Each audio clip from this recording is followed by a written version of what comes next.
నమస్తే, welcome to Suman TV. నేను పద్మిని. ప్రస్తుతంతో పాటు ప్రముఖ ఆధ్యాత్మికవేత్త లక్ష్మీ నరసింహస్వామి ఉపాసకురాలు శ్రీమతి స్రవంతి గారు మనతో పాటు ఉన్నారు. మాట్లాడదాం అక్క. నమస్తే అక్క. నమస్తే పద్మిని. అక్క, కార్తవీర్యార్జునుడి మహిమ అంతా ఇంత కాదు కదా. అసలు త్రికరణ శుద్ధిగా నమ్మితే మన పోయినటువంటి ద్రవ్యం రావటం అనేది ఖచ్చితంగా జరుగుతుందని మీరు కూడా పలుమార్లు చెప్పి ఉన్నారు. ఒకరు కాల్ చేశారు నాకు, వాళ్ళకి ఏదో మెరాకిల్ జరిగిందంట. ఒకసారి లైవ్లో విందాము. అలాగే దానికోసం ఇంకాస్త విపులంగా మీరు మళ్ళీ ఇంకొకసారి మన ప్రేక్షకులకి తెలియజేద్దరు కానీ. తప్పకుండా. కాల్ మాట్లాడమంటారా? హలో, నమస్తే అండి, చెప్పండి మీ పేరేంటి? రాజేంద్ర మేడం. ఓకే రాజేంద్ర గారు, ఏంటి మీకు జరిగిన మెరాకిల్? కార్తవీర్యార్జునుడిని ప్రసన్నం చేసుకున్నారు అనేది వినడం జరిగింది, దాని గురించి చెప్తారా? చెప్తాను. 2023 ఏప్రిల్లో మేడం ఒకసారి 50,000, ఇంకొక 2 సార్లు 50,000 ఇచ్చింది మేడం. వాళ్ళ నాన్నగారు ఆరోగ్య పరిస్థితి బాగలేదంటే ఇచ్చింది. 2023లో ఒకసారి 50,000, ఒకసారి 50,000 ఆరోగ్య సమస్యలు ఉన్నాయి అని ఎవరికో ఇచ్చారు. ఓకే. ఏప్రిల్ నెల ఒకటి, ఏప్రిల్ నెలలో జూన్ నెలలో ఇచ్చాను మేడం. 50,000 లక్ష రూపాయలు. మేడం కూడా వాళ్ళ నాన్నగారి చెల్లెలు మేనత్ గారి ఆరోగ్య పరిస్థితి బాగాలేకపోతే ఆమెకు కూడా 1,00,000 రూపాయలు ఇచ్చిన. ఓకే. రెండో వాళ్ళు కూడా ఇట్లాగే ఇస్తామని చెప్పి ఇప్పటి వరకు ఇవ్వలేదు మేడం. మొన్నటి వరకు ఇంచుమించు 2 ఏళ్ళు అయిపోయిందిగా, 2 ఏళ్ళ పైన అయిపోతుంది. అయిపోయింది మేడం. వీడియో చూసి నేను ఒకసారి ప్రయత్నం చేద్దామని చెప్పి ఫోటో ఏది లేకుండా మామూలుగా జ్యోతి వెలిగించి కార్తవీర్య నామరాట బాబు సంవత్సరం మన మాత్రం నష్టించలభ్యతి అని 108 సార్లు పారాయణం చేశాను మేడం. దీపం, జస్ట్ దీపం పెట్టుకుని చేశారు. ఓకే. అంతే మేడం.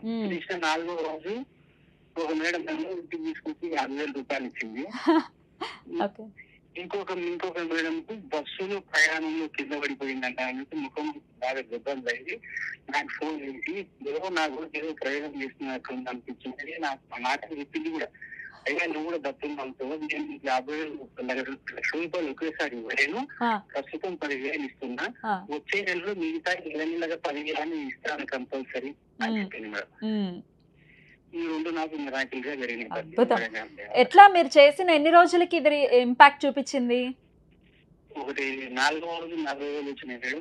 11వ రోజు 10,000 అకౌంట్ లో ఫోన్ చేసి మరి చెప్పారు. వాళ్ళు నేను ఎన్నిసార్లు ఫోన్ చేసినా ఫోన్ చేస్తలేదు, వేరే నెంబర్ చేసినా కూడా లేదు.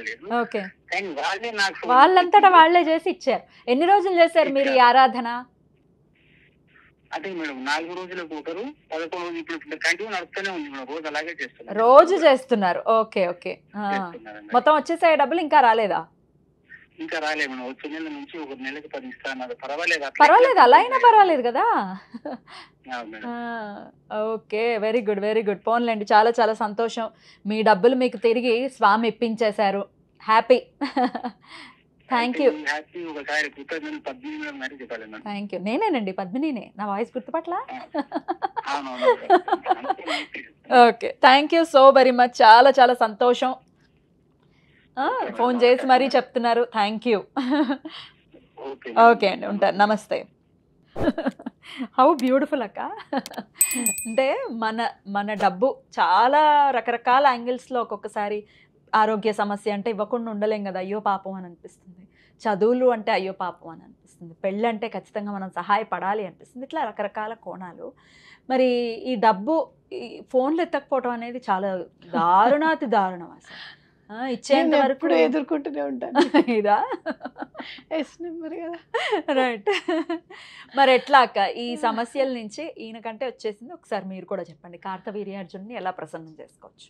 కార్తవీర్యార్జున్ని ప్రసన్నం చేసుకోవాలి అయితే ముందు బాగా గుర్తుపెట్టుకోవాల్సింది ఏంటి అని అంటే, అసలు మనం ఎలా ఇస్తున్నాం డబ్బు? మన దగ్గర అట్టే పెట్టుకొని ఇస్తున్నామా, ఇంకోళ్ళని అడిగి ఇస్తున్నామా? వీటి మీద చాలా మంచి క్లారిటీ ఉండాలి పద్మిని. లేకపోతే గనక రోజు కార్తవీర్యార్జునికే దండం పెట్టుకోవాలి. అలాంటి పరిస్థితులు ఎదుర్కోవాల్సి వస్తుంది. అయితే కార్తవీర్యార్జునికి ఎలా దండం పెట్టుకోవాలి అని అంటే, అసలు 2 చేతులు ఎత్తి ఆయనని గనక పూజిస్తే తిరిగి రాంది అనేది ఏదీ లేదు పద్మిని. అసలు చాలా తొందరగా ఆయన ప్రసన్నమవుతారు. స్మరణ మాత్రేణ సంతుష్టుడని దత్తాత్రేయ స్వామి అంటారు. ఆ దత్తాత్రేయ స్వామి ప్రియ శిష్యుడు కాబట్టి ఈయన కూడా అలానే స్మరణ మాత్రం చేతనే సంతుష్టం అవుతారు అనేది నా గట్టి నమ్మకం అనమాట. అయితే ఎందుకు మరి ఆయనని లేనిది ఆయనకి అసలు మనం పూజిస్తే గనక పోయింది ఎందుకు దొరుకుతుంది? ఋతం నష్టంచ లభ్యత ఎందుకు అని అంటే గనక ఆయన బాహువులు లేకుండా పుడతాడు, చేతులు లేకుండా పుడతారనమాట. అది తట్టుకోలేక దత్తాత్రేయ స్వామికి ఆయన తపస్సు చేస్తారు. చేసినప్పుడు సహస్ర బాహువులు ఇస్తారు స్వామి. అంటే లేనిది వచ్చినట్టే కదా. అందుకని మనకి ఏదైతే పోయిందో అది కావాలి అని అనుకున్నప్పుడు ఆయన గనక దండం పెట్టుకుంటే సహస్ర బాహువులు అని అంటే ఎక్కడైనా వెతికి తీసుకొచ్చేస్తాడని అర్థం అనమాట. అనా కదా. ఆయన సహస్ర బాహువుల గురించి చూడాలి అంటే నర్మదా నది తీరానికి వెళ్ళాలి. ఆయన స్నానం చేస్తూ ఉంటే నర్మదా నది చాలా ఉప్పొంగుతూ వస్తూ ఉంటుంది అనమాట, భార్యలతో చేస్తూ ఉంటే. ఏమిటి ఇలా ముంచేస్తావా అని చెప్పి బాహువులు అడ్డు పెడతాడు ఆయన. ఒక్కొక్క బాహువులోంచి కొంచెం కొంచెం నీళ్ళు వెళ్తూ ఉంటాయి అనమాట. అట్లా రాళ్ళని చూస్తే అలానే ఉంటుందా? అలానే ఉంటా. అలాగే ఆయన గురించి బాగా తెలుసుకోవాలి అనుకుంటే కనుక మాహిష్మతికి వెళ్ళాలి. అంటే మాహేశ్వర్కి వెళ్తే గనక అక్కడ స్వామి కార్తవీర్యార్జునుడు లింగ రూపంలోనే దర్శనమిస్తారు. అందులో ఐక్యమైపోతారనమాట. ఇంకా ఆయన వెలిగించిన జ్యోతులు కనపడతాయి. 11 జ్యోతులు వెలిగిస్తే మనకి గర్భగుడిలోకి వెళ్ళాం కదా, 7 జ్యోతులు మాత్రమే కనపడతాయి. అద్దంలో మిగతా 4 కనపడతాయి అన్నమాట. ఈ 7 చక్రాస్ క్లెన్స్ అయిపోయిన తర్వాతనే ఇంకా తర్వాత పరమాత్మ ఏంటి అనేది అప్పుడు కనపడతాడు పరమాత్మ అనేది నాకు అర్థమైంది అనమాట కాన్సెప్ట్. ఎప్పుడు జ్యోతులు ఎప్పుడు వెలుగుతూనే ఉంటాయి అనమాట, ఇప్పటి వరకు కూడా అలా వెలుగుతుంది. కొండెక్కడాలు అనమాట. అయితే కార్తవీర్యార్జునికి మనం ఎలా దండం పెట్టుకోవాలి అంటే గనక ఆయన శ్లోకం చదువుకుంటే, ఇప్పుడు ఆయన చెప్పిన శ్లోకం ఉంది కదా, రాజబాహు సహస్రమాన్, కార్తవీర్య రాజబాహు సహస్రమాన్ అని ఆ శ్లోకం చదువుకోవాలి. మీరు చేసేటప్పుడు ఒక్కొక్కసారి ఎట్లా అంటే ఇది ఒక 3 సార్లు చదివితే దొరుకుతుందనో, 7 టైమ్స్ చదివితే దొరుకుతుంది, లేదు 108 టైమ్స్ చదవాలను, ఇలా మీకు వెంటనే ఐడియా వచ్చేస్తుంది అనమాట. మనసుకి తెలుస్తుంది, స్ఫురణకు వచ్చేస్తుంది. చాలా సందర్భాల్లో దొరికింది. అలాగే ఇప్పుడు కార్తవీర్యార్జున్ని మా చిన్ను ఫ్యూజన్ చేస్తుంది అనమాట. మన ఫైండ్ రీచ్ స్విచ్ వాడిని కార్తవీర్యార్జున్ని ఫైండ్ రీచ్ కార్తవీర్య అని చదువుతుంది. అది ఏదైనా కనపడకపోతే నువ్వు ఇందాక అక్క ఫైండ్ రీచ్ గురించి కూడా చెప్పాలి మనం అని అనుకున్నాను చూసావా, అని అన్నప్పుడు నాకు ఇదే గుర్తుకొచ్చింది. ఫైండ్ రీచ్ కార్తవీర్య అని చదివితే కానీ తప్పకుండా దొరుకుతుంది. ఈ మంత్రంలో ఏదైతే ఉందో అదే ఈ ఫైండ్ రీచ్ లో కూడా ఉంది అనేది నా గట్టి విశ్వాసం పద్మిని. ఎందుకంటే ఈ మంత్రం ఏదైతే చదువుతూ ఉంటామో, చదివినప్పుడు ఆ సబ్ కాన్షియస్ మైండ్లో ఏదైతే అర్థం ఉంటుందో అది మనకి సబ్ కాన్షియస్ మైండ్లో కూర్చుని అది పని అవుతుంది అనేది నా గట్టి నమ్మకం. అలాగే ఈ ఫైండ్ రీచ్ అనేది కూడా మన మాస్టర్ సివివి గారు చెప్పినట్టు శబ్దమయ తరంగాల శక్తి అంతా కూడా ఇంగ్లీష్ అక్షరాలని ఆవహించి ఉంటుంది ముందు అని చెప్పారు కదా, ఇదేనేమో అనిపిస్తుంది. అంటే మంత్రానికి ఉన్న శబ్దమయ తరంగానికి ఉన్న పవర్ నెమ్మదిగా ఇంగ్లీష్ వర్డ్స్కి కూడా వచ్చింది. అవే స్విచ్ వర్డ్స్ ఇంగ్లీష్ మంత్రాస్ అయ్యాయేమో అని నాకు మాస్టర్ సివివి గారిది చదివిందని తెలుసు. కాబట్టి మీరు ఎవరైనా దండం పెట్టుకోవాలి అనుకుంటే కనుక ఇది చేయండి.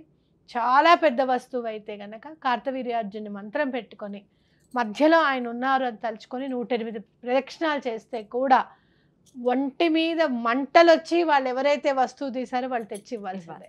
కార్తవీర్యార్జునుడు యంత్రమా మీరు అనేది? ఆయన కార్తవీర్యార్జున్ నామ శ్లోకం ఉంటుంది కదా, అది ఒక పేపర్ మీద రాసేసి బల్ల మీద పెట్టుకుని తిరగడమే. ఒక్క దీపం వెలిగించాలి. ఆయనకి చాలా ఇష్టం దీపం అంటే. మందార పువ్వు ఆయనకు నచ్చింది, ఎర్రమందార పువ్వు దీపం. ఆ దీపం 2 ఒత్తులు వేసి చక్కగా కుంకుమ పెట్టి దీపం పెట్టి మందార పువ్వు ఎర్ర మందార పువ్వు పెట్టారంటే కార్తవీర్యుడు ఉన్నట్టే. అక్కడ ఆయనకి ప్రదక్షిణ చేశారు అంటే పక్కా అవుతుంది పని. నేను పూజ చేసినప్పుడు నాకు ఆ ఇల్లు రాలేదేమో, మా అమ్మ వాళ్ళది రాలేదేమో, నేను కాదని నేను అనను, కానీ మళ్ళీ అలాంటి ఇల్లే కట్టుకున్నాను. అర్థమైందా? ఆ శక్తిని ఇస్తాడు స్వామి మనకి. మనం చెయ్యాలి, మనము ఎలాంటి పరిస్థితుల్లోనూ అది రావాలి మనకి, మళ్ళీ మనం ఆ స్టేజ్కి వెళ్ళాలి అనే ఉత్సాహాన్ని కల్పిస్తాడు. లేకపోతే అంత ఇంట్లో నుంచి మేము బయటకు వచ్చేసిన తర్వాత నాకేమనిపిస్తుందో తెలుసా, ఇలాంటి పూజ కనుక ఇలాంటివి కనుక భగవంతుడు అండ లేకపోయి ఉంటే మేము నార్మల్ లైఫ్ని లీడ్ చేసేస్తూ ఉండేవాళ్ళం. అంటే అది నార్మల్ లైఫ్ లీడ్ చేయడం పొరపాట తప్ప అంటే కాదు.